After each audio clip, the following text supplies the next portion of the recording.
Artificial intelligence അഥവാ AI നമ്മുടെ ജീവിതത്തിന്റെ എല്ലാ മേഖലകളിലേക്കും അതിവേഗം പടർന്നു പന്തലിക്കുന്ന ഒരു കാലഘട്ടത്തിലൂടെയാണ് നാം കടന്നു പോകുന്നത്. ഈ സാഹചര്യത്തിൽ ആഗോളതലത്തിൽ വലിയ ചർച്ചകൾക്ക് വഴിവെച്ചിരിക്കുകയാണ് ലിയോ 14 മാർപ്പാപ്പയുടെ AI-യെക്കുറിച്ചുള്ള നിലപാടുകൾ. തന്റെ സ്ഥാനാരോഹണത്തിന് ശേഷമുള്ള ആദ്യത്തെ ഔദ്യോഗിക എൻസൈക്ലിക്കൽ അഥവാ മാർപ്പാപ്പയുടെ തിരുവെഴുത്തിലൂടെയാണ് അദ്ദേഹം AI സാങ്കേതികവിദ്യയെക്കുറിച്ച് അതീവ ഗൗരവമേറിയ ചില മുന്നറിയിപ്പുകൾ ലോകത്തിന് നൽകിയിരിക്കുന്നത്. വിശദമായി നോക്കാം. സ്വാഗതം ഇൻഡെപ്തിലേക്ക്.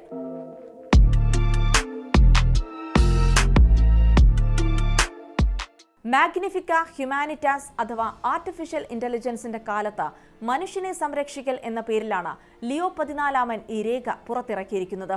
സാങ്കേതികവിദ്യയുടെ വളർച്ച മനുഷ്യത്വത്തിനുമേൽ സൃഷ്ടിക്കുന്ന ഭീഷണികളെ കൃത്യമായി വരച്ചു കാട്ടുന്നതാണ് ലേഖനം. ഏതാണ്ട് 43,000-ഓളം വാക്കുകളുള്ള ഈ സമഗ്രമായ പ്രസ്താവനയിലൂടെ AI-യെ എത്രയും വേഗം നിരായുധീകരിക്കണം എന്നാണ് വത്തിക്കാൻ ആഹ്വാനം ചെയ്യുന്നത്. ഭൂമിശാസ്ത്രപരവും വാണിജ്യപരവുമായ മേധാവിത്വം ഉറപ്പാക്കാൻ വേണ്ടി ലോകരാജ്യങ്ങളും സ്വകാര്യ കമ്പനികളും നടത്തുന്ന AI അൽഗോരിതങ്ങളുടെയും ഡേറ്റാബേസുകളുടെയും മത്സരപ്പാച്ചിലിനെ മാർപ്പാപ്പ ശക്തമായി എതിർക്കുന്നു.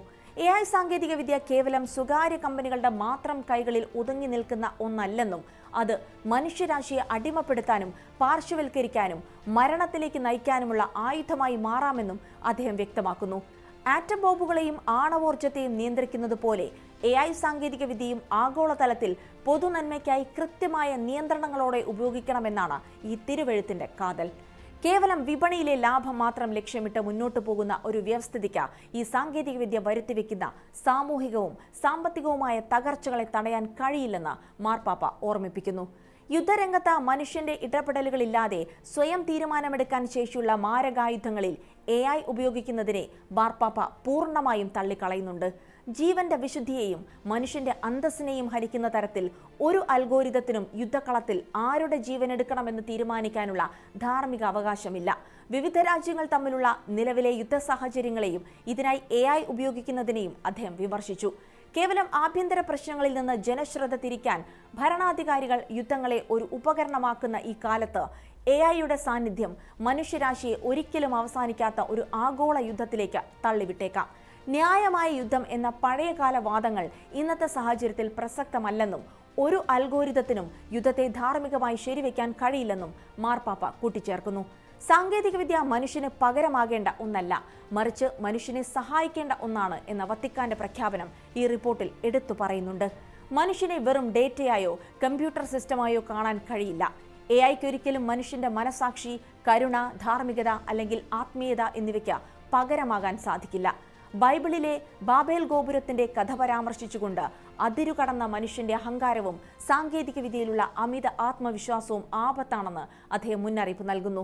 സാങ്കേതികവിദ്യ സ്വയം ഒരു തിന്മയല്ലെങ്കിലും അത് നിർമ്മിക്കുന്നവരുടെയും ഉപയോഗിക്കുന്നവരുടെയും താല്പര്യങ്ങളെയാണ് അത് പ്രതിഫലിപ്പിക്കുന്നത്. അതുകൊണ്ട് തന്നെ പക്ഷപാതപരമായ ഡേറ്റകൾ കാരണം ജോലി, ആരോഗ്യം, സുരക്ഷ എന്നിവ നിഷേധിക്കപ്പെടുന്ന പുതിയ രീതിയിലുള്ള അടിമത്തവും പാർശ്വവൽക്കരണവും സമൂഹത്തിൽ ഉണ്ടാകാൻ പാടില്ലെന്നും ലിയോ 14 വ്യക്തമാക്കുന്നു.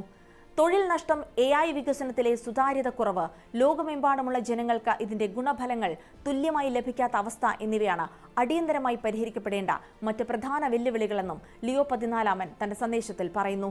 കമ്പനികളുടെ മത്സര വേഗത കുറയ്ക്കാനും ശക്തമായ നിയമനിർമ്മാണങ്ങളിലൂടെ AI-യെ നിയന്ത്രിക്കാനും ആഗോള രാഷ്ട്രീയ നേതൃത്വങ്ങൾ തയ്യാറാകണം.